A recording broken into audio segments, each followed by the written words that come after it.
Sir Patrick Stewart was born in Yorkshire in 1940. He is one of Britain's best-loved actors. He's achieved worldwide fame in film, on stage, and in television. But it was in 2007, while playing Macbeth, that Patrick began to understand what lay behind many of his finest performances. I would make my first entrance in military gear, fatigues, a cap, great army greatcoat, and an AK-47 under my arm, playing this tyrant murderer. The second or third preview, looking in the mirror with my gun under my arm, I realized that looking right back at me was my father. And it was shocking. And then that led me to look back over years of work and to realize that I had been, in a sense, channeling my father for years and years and years. And I want to understand that.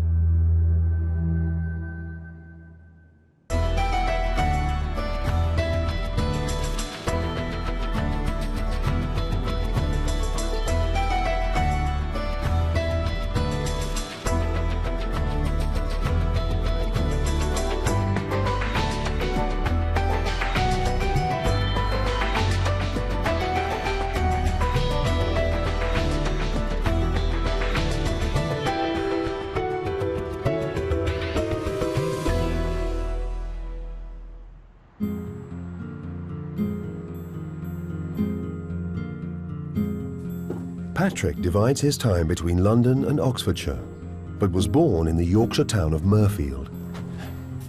I was born in what is called in the West Riding of Yorkshire a one-up, one-down.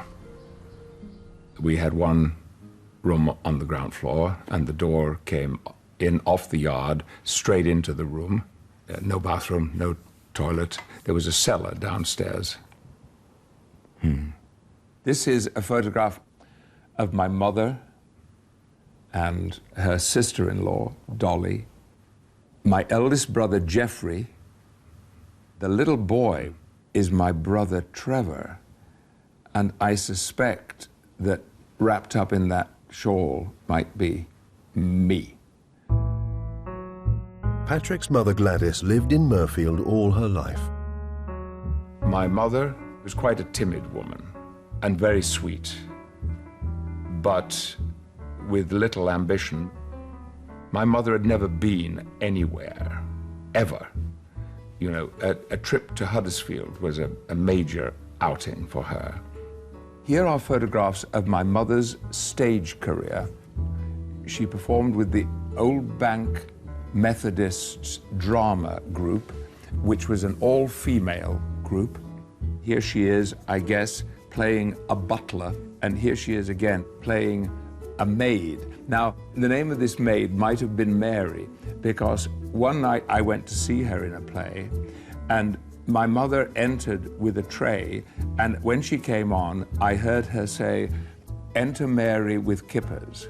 Now, that's very Brechtian, you know, as a stylized entrance. And clearly what she'd done, she'd seen her character's name and then the stage direction, "Enter Mary with kippers." So she said that as if it were her line. This is my young father. This must have been during the time of his military service in the 20s. Patrick's father, Alfred Stewart, who died in 1980, was in the army for many years. He was posted overseas around the time of his first son, Geoffrey's birth, and didn't marry Gladys until Geoffrey was 8. He was posted abroad again in 1940, just months before Patrick was born. And here he is again in what would have been his Second World War uniform. I was 5 when I first got to know him, when he came back after the war ended. While Alfred was away fighting in France, Patrick and his brother Trevor lived at home with their mother.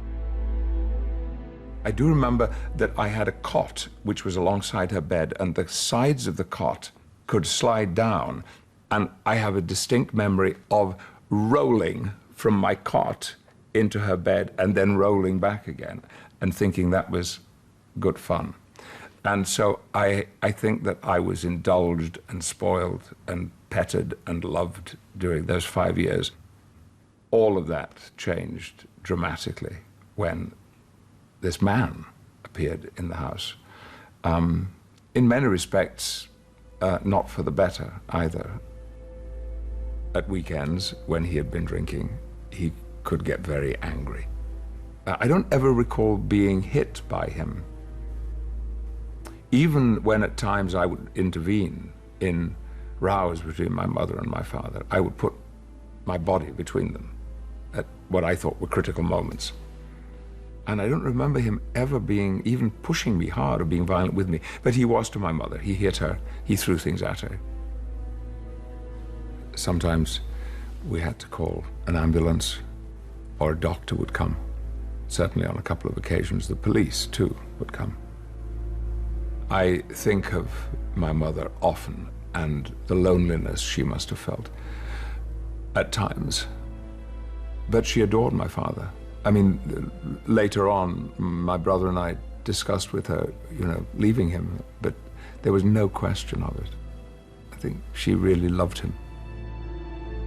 Patrick remembers his father as a violent husband, but he knows there was another side of Alfred's life which he wants to find out more about. His war service found him a superstar, and I'm told he was very, very good at his job. Patrick picked up scraps of information about Alfred's army life from the stories his father told him as a child. They were adventure stories, and he was a very good raconteur. So I would have him repeat some of the stories over and over again because I enjoyed them so much. Now Patrick wants to reconcile the conflicting sides of his father's character and to understand why army life had such a powerful impact on him. Whatever I find out about his time in the army is going to be illuminating, because it was having left all that behind him that made him at times a pretty unhappy individual.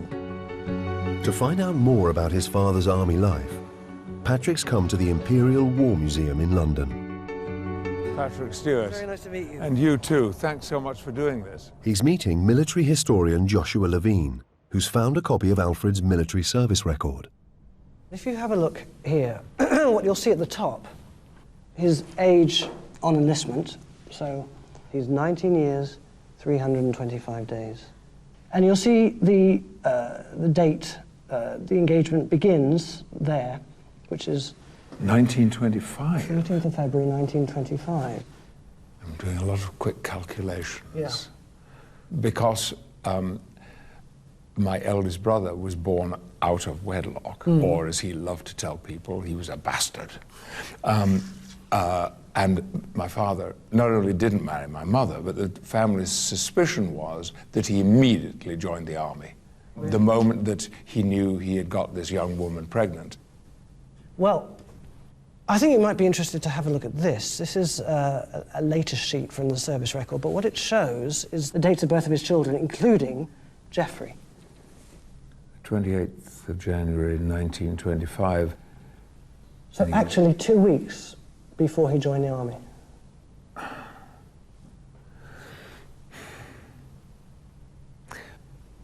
One has to assume there was a connection. A lot of people did join the army to escape something or other. Yes. Maybe the actor in me is inclined to see that as a dramatic and perhaps desperate gesture. Whether he intended to escape or not, Alfred did eventually return to Mirfield and married Gladys in 1933. By this time, he'd been promoted to the rank of Lance Corporal in the regimental police. The job of a regimental policeman is a very interesting one, very unusual one as well. What he would have been doing was working actually within the regiment, within the battalion, making sure that people were properly dressed, that they weren't drunk, they weren't playing cards for money. You were then the prison guard as well. You had a great deal of power. And one of the byproducts of having this power was that very often the regimental police were very, very unpopular. Would they be feared at all by the ordinary soldier? Yes, they would. They would. Mm-hmm. You probably only get that role if you were quite an intimidating person. Well, all of that merges with a picture that I'm, by first-hand experience, very familiar with. When his 7-year term of service was over, Alfred returned to civilian life. But at the beginning of World War II, he was recalled to the army. He joined a territorial battalion of the King's Own Yorkshire Light Infantry, known as the Coily. Now aged 34, he was one of the most experienced soldiers in the unit. Your father's battalion, the 2nd Fourth, was raised just about the time of the outbreak of war. The fact is that they never even got to know each other, the members of the battalion, because almost as soon as they were raised, they were all sent all over the place to do guard duty, and it meant that they never received any training. No military training? Very, very little. And this is one reason why your father would have been essential, because, you know, at least he could have given some ad hoc training here and there. You know, basically told people how to march, told people how to drill, because they weren't receiving very much. Despite their lack of training, Alfred's battalion received orders to go to join the British Expeditionary Force in France. Norway and Denmark had been occupied by the Nazis. Now the British Expeditionary Force, along with the French, Belgian and Dutch, were preparing for a German invasion of France and the Low Countries. The plan was for the Coily to play a support role far behind the front line. Your father's battalion weren't going to go into battle. They were going to effectively be pioneers. They were going to do a lot of digging, they were going to build railways. That was the sort of thing they were going to be doing. They're not well equipped, for example. They had about a third number of Bren guns they were supposed to have. But it was going to be all right because they weren't supposed to be fighting. Right. On the 27th of April 1940, Alfred and the rest of the battalion arrived in France by boat. Their task was to help build a vast transport network for moving stores and ammunition around France.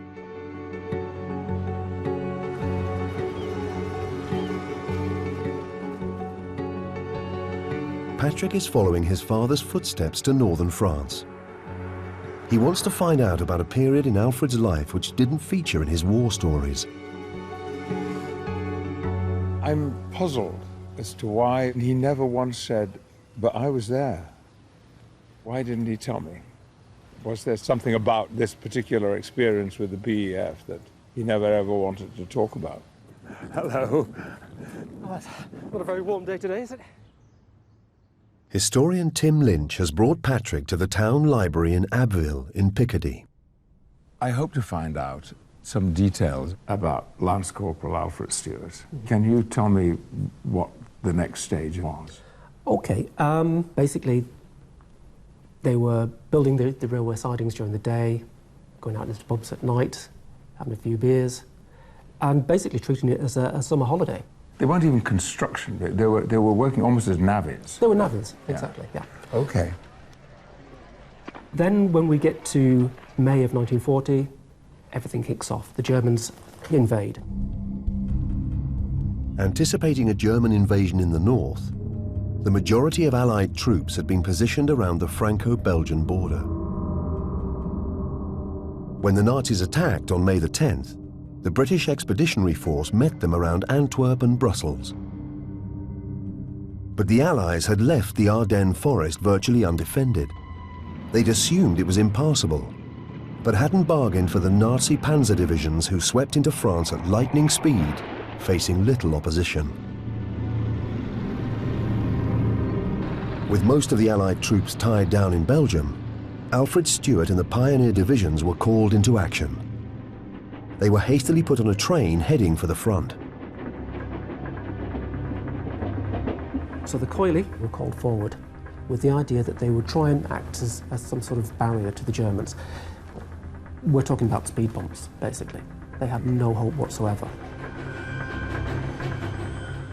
This is a diary that was kept by one of the men on the train. And I'd like to read just from here. All day we passed train after train full of Belgian troops with artillery and machine guns traveling in opposite direction to us. They grinned at us and made gestures of throat cutting, pointing in the direction we were going. Everyone wondered what it all meant. The Coily headed northeast, expecting to engage with the enemy near the Belgian border. They had no idea that a German panzer division was heading straight towards them. Your father was heading for Abbeville at the same time as the Germans arrived just outside of Abbeville. And just tell us, what kind of German divisions were these that were swinging around here? We have several panzer divisions with up-to-date tanks, radios, fully equipped with air support from Stuka dive bombers. Motorized? Motorized infantry. So you've got just about the best that, Yeah. that We have... the German military machine could throw at France. One of the German generals said, you don't just tickle with the fingers, you smash with the fist. On the outskirts of Abbeville, Alfred's train came to a sudden halt. The town was being bombed. This is what happened to Abbeville.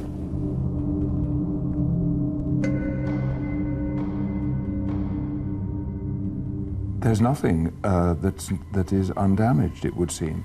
There are simply completely smashed buildings, piles of rubble and nothing else. Mm-hmm. It was devastated.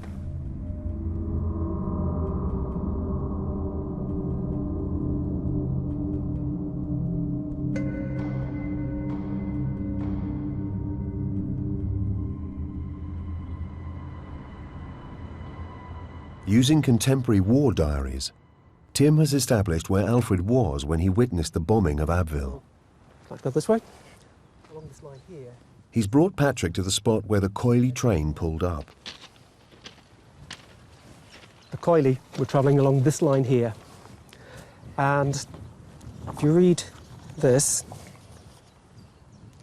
paragraph here, it'll give you some idea of where we are. As the train neared Abbeville about 3 p.m., the town was seen to be in flames beneath a heavy cloud of smoke. Half a mile from the town, the train stopped, and the battalion detrained while a heavy air attack took place. It was a nasty spot, with the railway line bounded on the south side by a wide marsh, and on the north by the Somme Canal. So, leaving a party to guard the train, the battalion crossed the canal by a bridge and disappeared in the fields, from where they had an excellent view of modern war at its foulest. It was the only safe place they could get to where they could actually keep the battalion together. People like your father basically just trying to guide the battalion into safety over that side.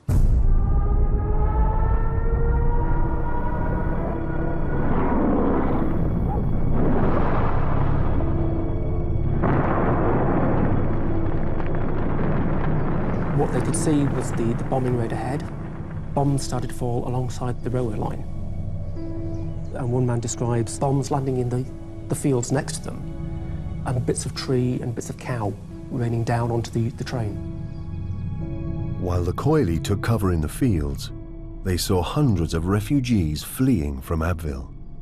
This is a diary that was kept by one of the men in the Coily. During the raids, refugees fled along the banks of the Somme from Abbeville. It was pitiful to see them. Old men, women of all ages, and young children with a few belongings. One girl, about 18 years of age, passed through our ranks laughing wildly. She was alone and had a mad expression on her face. By now, there were around 8 million refugees in France, fleeing from the fighting. They were regarded as legitimate targets by the Germans, who deliberately bombed refugee columns to create fear and panic, choke up the roads, and hinder Allied movements. Looking down the line, you'd see the smoke, you'd see the refugees coming down the line here. Yes. The stream. It must have seemed like a nightmare of bloody chaos. Yeah. During a break in the bombing, the driver of the train drove off and never returned. Now, with no means of transport, Alfred and the troops had no choice but to retreat. They set off down the railway track on foot, away from the burning town.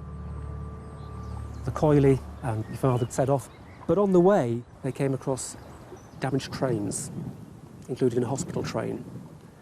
And it was wrecked, and one man describes walking along the train and seeing two children laid in the grass and realised they were both dead, killed by the blast. Not a mark on them. And these were men who had never seen sights like this before. No.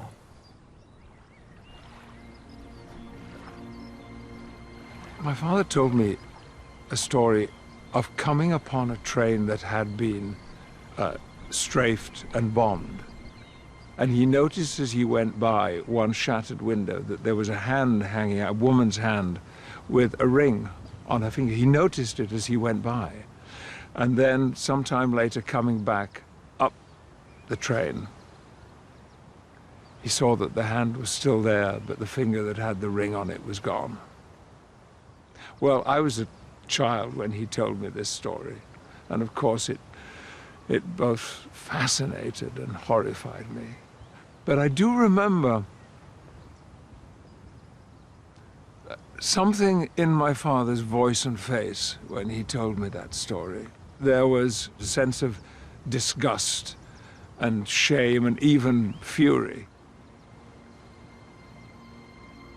Maybe that story was about here. If so, so far as I'm aware, it's the only tale he told about this period of his life.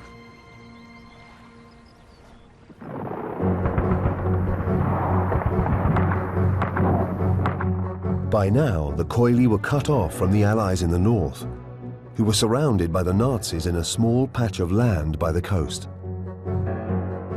In late May 1940, the evacuation of over 300,000 Allied troops from Dunkirk began. But Alfred and the rest of the Coily stayed in France for one last desperate attempt to delay the German advance to Paris. However, they were no match for the panzer divisions and were soon forced into retreat. The Germans entered Paris on June the 14th. 3 days later, Alfred was amongst the last British troops to leave France. He was evacuated from Cherbourg just hours before it fell to the enemy.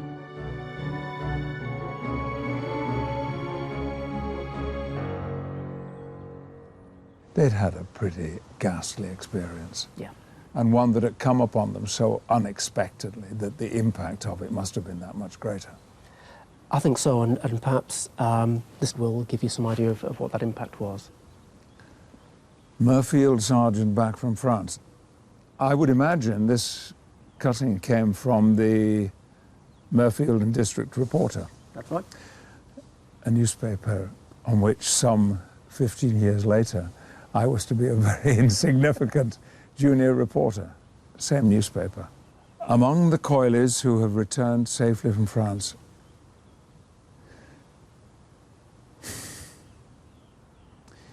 is Sergeant Alfred Stewart of Cam Lane, Murfield. Sergeant? When did that happen? At some point between here and him getting home, he was made a sergeant. He has been in France 3 months and seen a great deal of the recent hard fighting, coming through many bombing and machine gunning attacks. The brutality of the Germans against civilian refugee children has left a deeper impression than anything else of his experiences. Sergeant Stewart says he had no rest for 3 weeks and little substantial food, but did fine work in leading his men. He was promoted sergeant at the front. He escaped from Cherbourg before the German advance troops arrived, but in an aerial attack, a nearby bomb explosion gave him shell shock, from which he still suffers. I never heard him speak of shell shock, from which he still suffers. We know now that it builds up a level of stress and anger. And of course, what I experienced from 1945 onwards was an angry man. Yeah. Who maybe hadn't been angry before. No.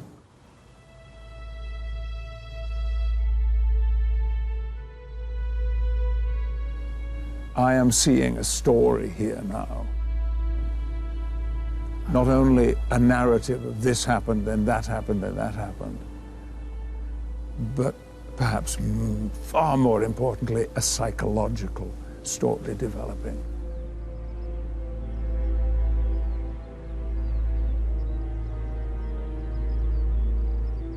Despite witnessing the horrors of the fall of France, Alfred made an unusual decision.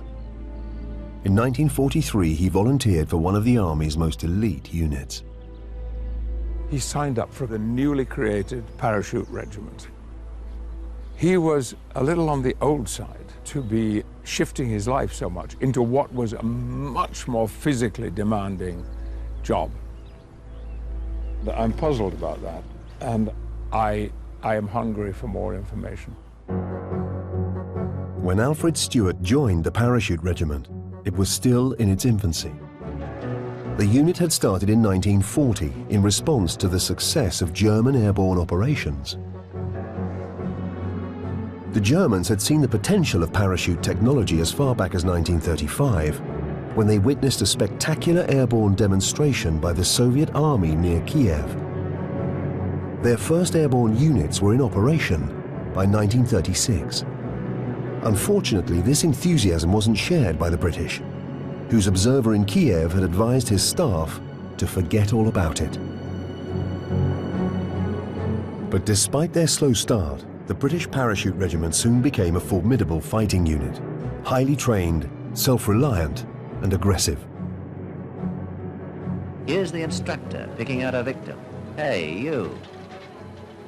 There's no gentleness about this, even in training. And when these boys get going against a real enemy, it's going to be rough for the enemy.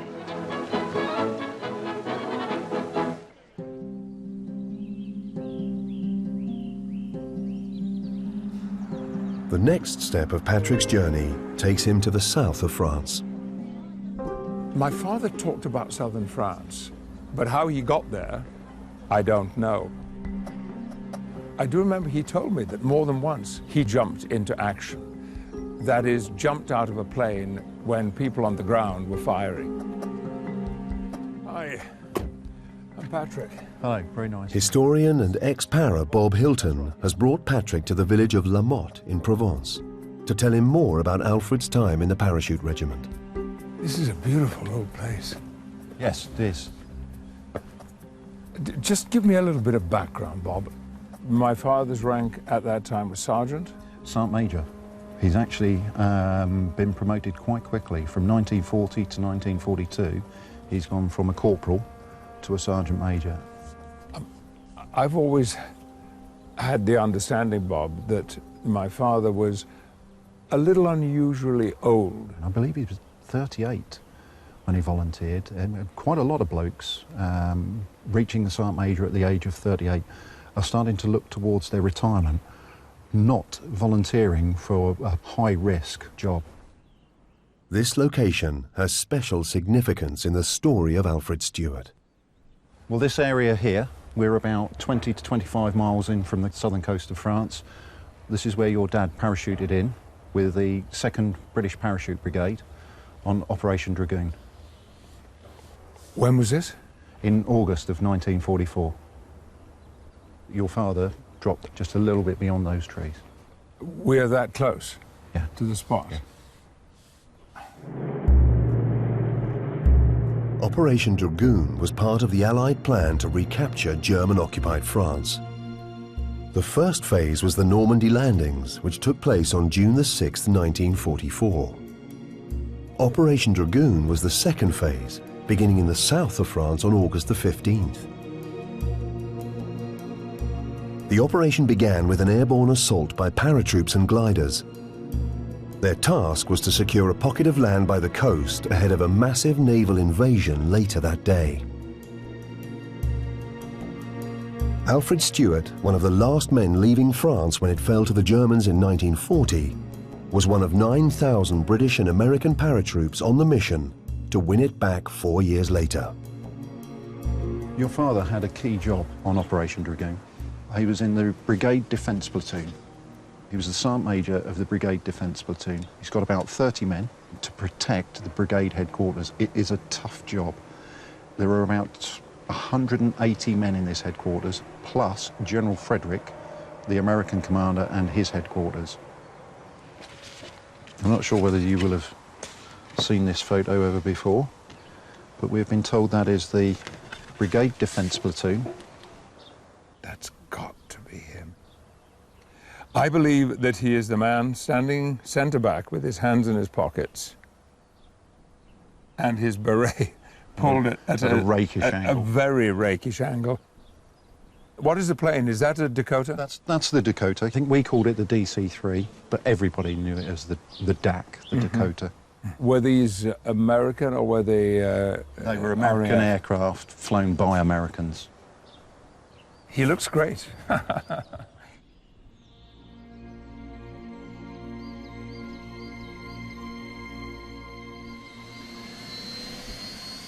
Bob has organised for Patrick to meet 92-year-old Dick Hargreaves, who served with Alfred on Operation Dragoon.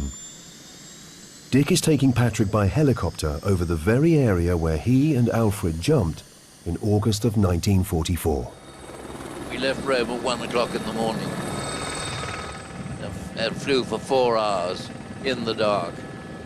And were you able to distinguish the terrain? No, because there was a ground mist when we came in over the sea. We had some light attack from the German coastal batteries, and there was a ground mist here, and we all thought we were jumping in the sea. But, I mean, your father and brigade headquarters all landed in the proper dropping zone.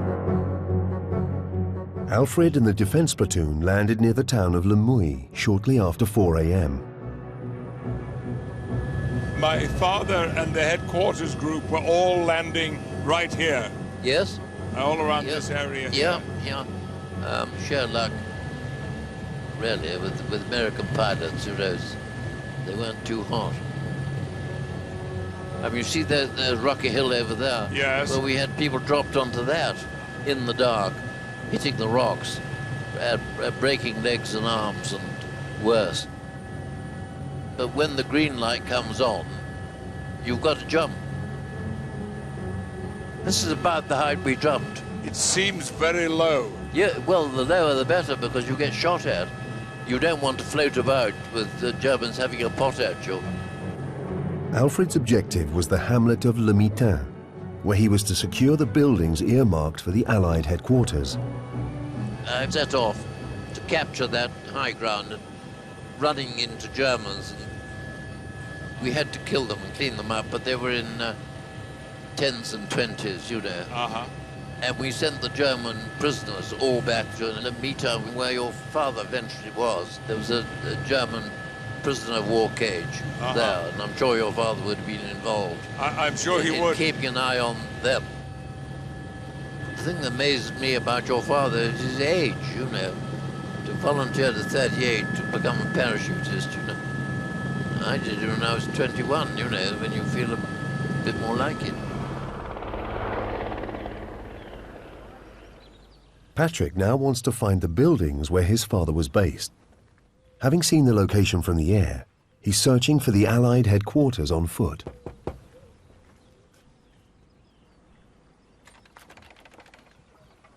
Madame, bonjour. Monsieur, Je m'appelle Patrick Stewart. My father, mon père, parachuted here into this very location. Il est tombé au mi-temps. Oui. Oh. Vous voulez rentrer? Il rentre un peu ou You non? want to come in? Oh, but oui, merci. Ah, rentrez. Ah, moi je... voilà, Vous très étiez bien. ici? Alors? My father was one of those British soldiers whose duty was to protect the headquarters. Son travail était de protéger le Mitan, le hameau du Mitan, voilà. en fait. Oh, bien. Right here, or rather, can you show us the house where the Il veut aller headquarters voir are? la ferme où votre père habitait. Oui, Est-ce qu'on oui, peut aller voir? oui, Will you oui, show- bien sûr. Merci, madame. Bien sûr, bien sûr. Josette Martin was 12 years old during Operation Dragoon and remembers it well. Oui, oui, oui, oui, on va bien sûr. Her father owned the buildings commandeered by the Allies for their field hospital and administrative headquarters. Il y avait le quartier général. The headquarters was just right here, Et devant, tout de suite devant, just in front. c'était un poulailler. That was de la ferme. a chicken park, and they put the prisoner in the park where the chicken were. Et voilà le quartier général là. Here is the headquarters. Yes. Now, were there both American and British soldiers right here? Ben, il y avait surtout les Anglais qui sont arrivés en More the débarquant. British than the En American. débarquant. And the first who came here was the British paratroop. As head of the defence platoon, Alfred had responsibility for German prisoners of war who were kept in a chicken run by the headquarters building. Ah ben voilà, voilà, il y avait que ce chemin là. That was et the ils only étaient way là. going to Ils the étaient là. place, and they were parked just right here. Voilà, All the Germans were in this place. voilà. Ça c'était comme ça. Et il y Nothing avait changed. ça. Nothing Really? changed, yeah. Really? So they were sitting on the ground. Oh, ils étaient serrés. Oh, Oh, il y en avait. very close together. Ouais, No, ouais, close, ouais. close together. Ouais. They still standing. And so you were no longer occupied. Après ça a été fini, la guerre était finie. Yeah, the war was ended for Ici, that, c'était- for this place, because ouais. Toujours on parle de débarquement. we Toujours. talk about that day every day and all the time. On a toujours ce souvenir là.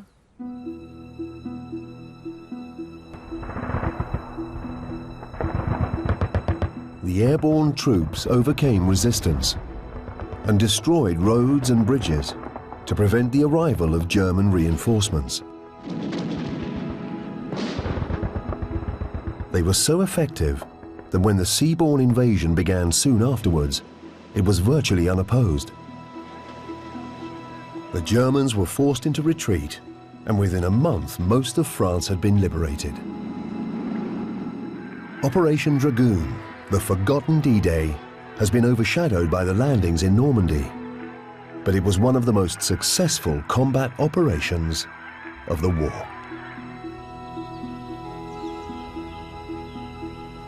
When I think about his responsibilities to the parachute regiment, I don't think they would have happened to him unless he had been recognized as being a man of some determination, some strength of character.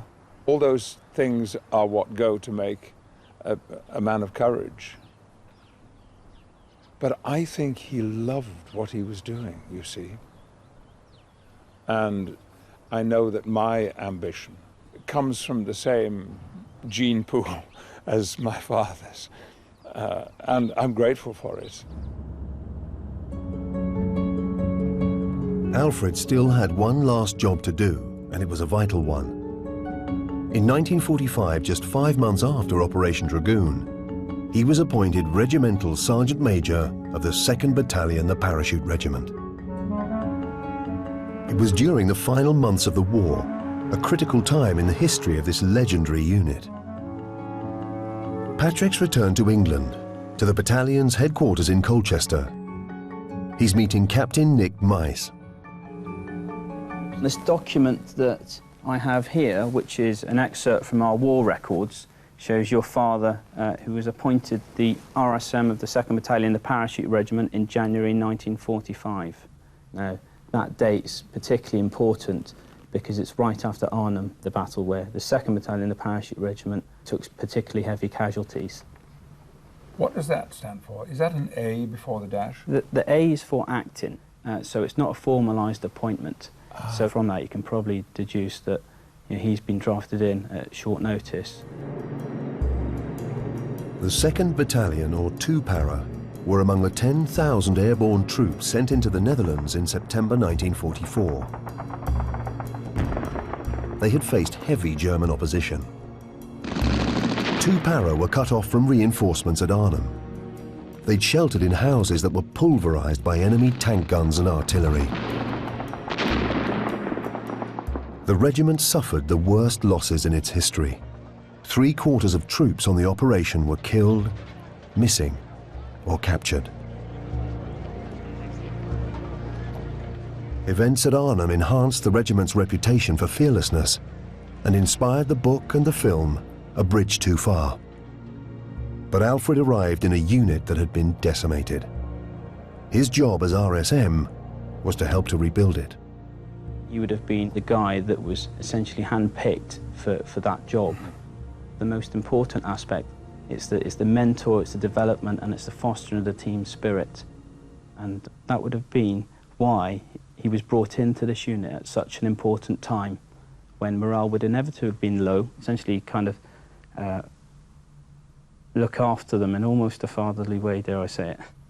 So you're saying that there is a pastoral aspect? Absolutely. Particularly important in a battalion that's essentially new. It's got to be someone that people look up to. In order to do that, they've got to respect him, and in many ways for his character, as well as his professional ability. It hit me strongly that my father, who up till then had not been much of a father figure to his children, he was taking on the responsibility of being a father figure to hundreds of men. I came to regard him, as the years went by, as complex. I wonder if perhaps during this period of life he was really quite simple. The picture I am beginning to get is of someone very focused and not chaotic, as sometimes he could be in later life. And I like what I hear, and I like how that makes me feel. I have a history for him which is richer than any history I'd had before. And right at the heart of that history is a human being. And I don't think he had been a human being for me before.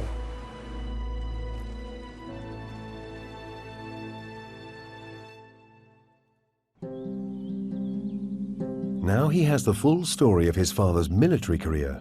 Patrick wants to uncover the truth about Alfred's troubled domestic life.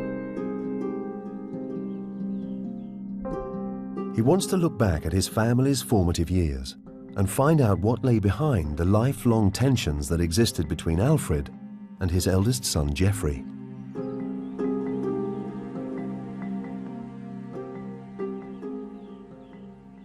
Things went bad with Geoffrey and my father very quickly. There was a sourness in Geoffrey towards my father. And all my adult life before my father died, there was tension between them. My brother Geoffrey believed my father was not his father. That was his own personal suspicion. So if there was any indication of something there, that would be interesting, upsetting, but interesting. To find out if there's any truth behind Geoffrey's suspicions, Patrick's come to Yorkshire to look into the circumstances of Geoffrey's birth.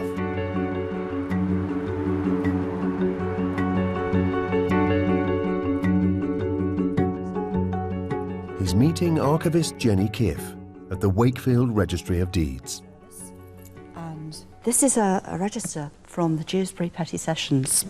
And if we turn to the page here, look under the 15th of May. Gladys Barraclough. That's my mother. Mm-hmm. I'm getting uneasy now. Name of defendant, Alfred Stewart. Nature of offence or of matter of complaint. Bastardy application. Can you tell me what a bastardy application A bastardy application. was? What it means is that a woman has come to the court looking for some maintenance, if you like, an early form of the child support agency as was. Tell me the dates again. This is the May 15th, 1925. Okay, yes, that's about 3 or 4 months after my brother was born. Yeah. So this normally means that the father is absent and that the mother has no income or no support from him via a private agreement or anything mutually consented to. We know why he was absent, because he joined the army. Yeah. This entry tells us very little, but I have something here that will actually tell us quite a bit more. Before the Petty Sessional Court, sitting at Dewsbury, complaints have been made by Gladys Barraclough, my mother, single woman, that on the 27th day of January 1925, she was delivered of a bastard child of which she alleged that Alfred Stewart was the father. On the appearance of the defendant, and on hearing the said complaint, it is adjudged that the defendant is the putative father of the said child.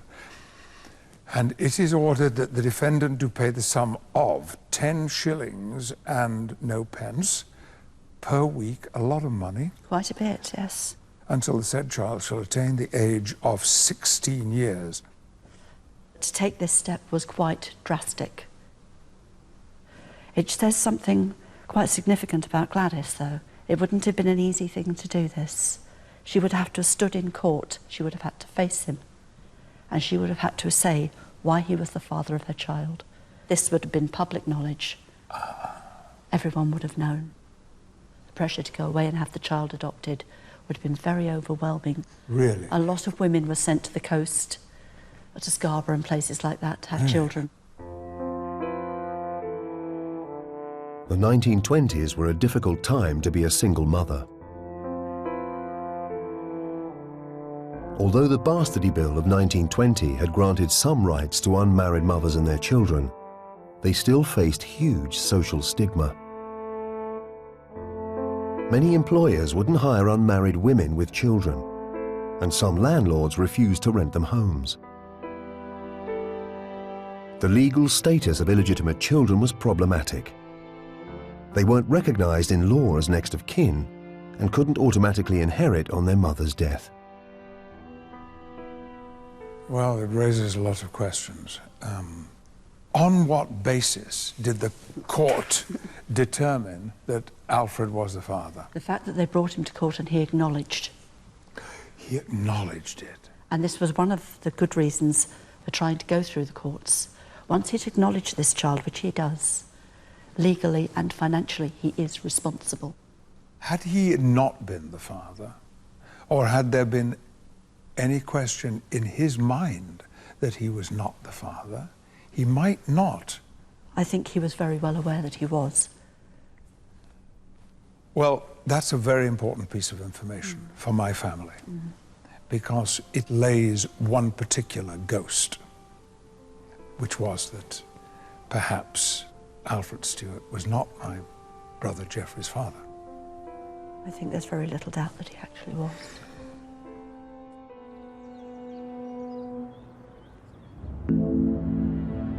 Having found out the truth about his brother's parentage, Patrick now has one last question about his father to follow up. I am very interested in understanding more about what the newspaper report called shell shock, or post-traumatic stress disorder, as we call it today, what it means.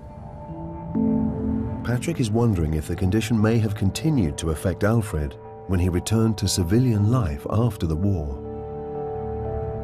I want to know how that could have been affecting the man I met when I was 5 years old, when he came back, when the war was over and his military service was done.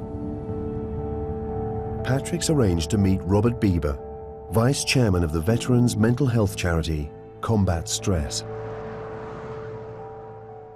A little while ago, a few days ago, I was shown a newspaper report which recounted how my father had returned home from France, suffering from shell shock as a result of aerial bombardment. I'm curious to know about what the lasting impact of shell shock might be, and especially how it might be associated with domestic violence? I don't think it was probably just a solitary event of the bombardment, but the likelihood is soldiers who were retreating with the French saw some pretty nasty elements of the way that the Nazis treated the French civilians. Mm-hmm. There's a lot of evidence to show that treatment of them had a greater impact in some ways on soldiers than actual warfare as we know it. Obviously, I can only offer you probabilities rather than anything more than that because it's a long time ago. But when your father came home, he would have experienced issues of isolation, inability to communicate, nightmares, flashbacks, and perhaps domestic violence. I think the other thing is your dad was an old-time soldier. He knew how soldiers had been treated after the First World War. Those who couldn't be cured effectively were locked up in lunatic asylums and called service lunatics. The problems caused by battlefield trauma were first identified in World War I. 80,000 soldiers were diagnosed with shell shock. Treatment, varying from electroshock therapy to hypnosis, was largely ineffective. Some men were diagnosed as incurable and remained institutionalized for life. In the interwar period when Alfred joined up, shell shock was seen as a source of shame and weakness, and this attitude persisted through the next war and beyond. Although rehabilitation programs gradually became available, by the end of World War II, there were still 22,000 ex-servicemen in psychiatric hospitals. There are lots of tragic stories in which soldiers' families tried to extract their loved ones from mental hospitals, and they were turned away because this man is slow, incapable of recovery, and they effectively died there. So those are one of the sort of many tragedies that happened. How capable would such a person be of asking for help? They would be capable of doing it, but because of the experiences that they've had, as I've described, about isolation and not wanting to ask for charity, they'd be far less likely to do so. Even today, we don't see servicemen in combat stress very often until between 12 and 14 years after their service has elapsed, by which time their condition has become entrenched. They become, I mean, I'm taking an extreme case, they become drink-sodden, very often they've been in prison, their lives are very often disintegrated, and then it comes to domestic violence. Was there anything, Robert, that our family might have done that might have made things easier for my father? I doubt it, because hindsight is a wonderful thing. Had your father been prosecuted for domestic violence, which itself is unlikely because it was domestic as opposed to anything else, it's just possible he might have got a referral to a psychiatrist who might have then seen that there's a different kind of problem. But he never talked to you about his experiences. In the war? Yes, he did. But did he ever sit down and say, I need you to know what it felt like? No. And he probably never told anybody that. This is surmise, but everything you're describing to me does sound as if he was a very poorly man. Mm. And that he was one of those who was in the wrong place at the wrong time. Yes, I can see that. I'm immensely grateful for all that you've told me. You can't be aware, but your words are helping me to create and make significant readjustments about this man I knew. Patrick's keen to share some of his findings with his family. He's returned to Mirfield to meet his brother Trevor in the pub where their father used to drink. How are you? Good. Cheers, Trevor. Cheers. It's good to see you. Good to see you in here as well, yeah. You're sitting right here, almost exactly in a place where Dad might have sat many times. That's good. I've learned a lot about Dad's military service, and we've come across a newspaper report. It says that Sergeant Alfred Stewart has returned from Cherbourg. A little bit about the action. But to my astonishment, towards the end of the report, it says, and Sergeant Stewart is suffering from shell shock. Oh. And this has a profound effect on how somebody develops, particularly when they come back into civilian life. Certainly didn't know he'd been shell-shocked. That's fascinating. But of course, it mustn't have affected his the rest of his military career, because as we now know, he transferred to a parachute regiment and did all sorts of daring-do things, you know. Mm. So this would be sort of subconscious effect on him, wouldn't it? Something hidden deep within him. Suppressed. That's right, that would come out on occasions. Yeah. And that answers a lot of questions you and I have had over the years, doesn't it? Yeah, it really does. Life wasn't all that much fun with him, was it? And, no, it wasn't. But we didn't know any of this, and so we couldn't qualify his treatment of us really by any of the things that we now know, could we? We just took it for what it was, kind of thing. Yes. And yes. A man who got angry and. Yes, really angry with all of us, particularly with Mum, of course, which was sad. What are your feelings at this moment with regard to our dad? I mean, I need to go away and think about this, but it certainly is something that will influence my memories of Father. And one just wishes in these situations that he was back and you could talk to him about it, doesn't it? It might have eased life for both of us had he been able to talk about this and given us some understanding of what he'd been through. Yes.